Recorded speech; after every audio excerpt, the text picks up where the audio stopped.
since it came out, The Lost World has been a very divisive movie. It's weird that it turned out so mixed since all of the crew returned, even Spielberg. What do you think went wrong with the film? Well, the simple answer is that the story was not nearly as good. The characters as an ensemble they were quite literally a fraction as strong, because you had Ian Malcolm returning, and none of the new characters are anywhere as interesting as Ellie Sattler or Hammond or any of the other characters. Like, they're just not. And Ian Malcolm was more interesting in an ensemble of interesting characters where their different worldviews kind of conflicted with each other. And you just didn't have that in the next film. The original Jurassic Park book from Michael Crichton is a fantastic book. The book and the movie are both amazing examples of what their mediums are able to accomplish. The Lost World, the book, is not nearly as good of a book. It was, wow, that book was really successful. We want more of that. The movie was really successful. We need more of that. And so they tried to find something else. But there's not a Jurassic story from that premise that's nearly as compelling as, what if there was an amusement park with dinosaurs? Are they meant to be amongst us? Can they be brought into civilization and civilized into an amusement park?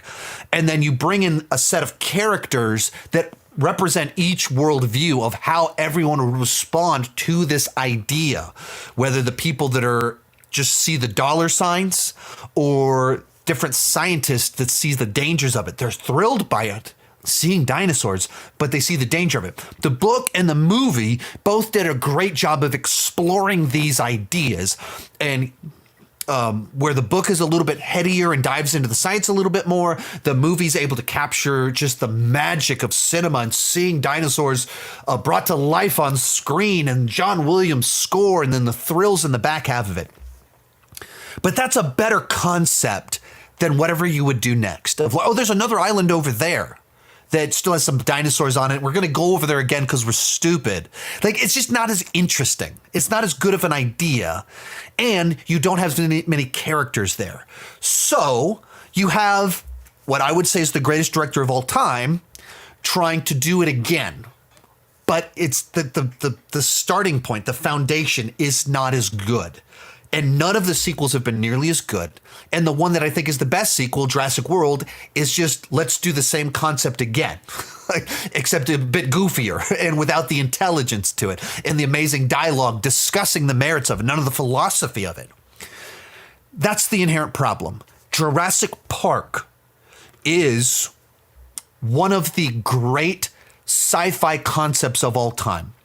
The original Jurassic Park, what you're dealing with is the best, most mainstream idea from a very prolific, very successful author. It was his best idea being adapted by the best director for blockbusters of all time in his prime at the perfect moment where the technology would allow you to do specific things and to take to this whole other level. And John Williams scored it while he was still in his prime. It's a movie that is like the lightning in the bottle of everyone at their best in their prime at the right moment. And so you get one of the best blockbusters of all time. How do you follow that up? You can recapture dinosaurs killing people, the horror and the thrills, but the intellectual side to it that elevated it with the characters and the philosophy, you just can't do that. There's only so many things you can do. And you look at every sequel and none of them have characters nearly as compelling, dialogue nearly as strong and interesting, or any of the philosophy. That's what happened. That's what went wrong, is that it's a top tier one-off. It's not a top tier franchise because there's just nowhere to go that's as interesting.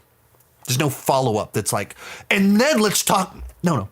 Nothing is as interesting as a theme park with dinosaurs and why that's a really bad idea. Most of these clips are pulled from my Patreon live streams. I do about 6 live streams every single month. For $2 per month, $20 per year, you can get access to all the exclusive videos and live streams. For $5 per month, you get your name on my end card. At the top tier, you get a 30-minute video chat with me each month. The link down below in the description has more information.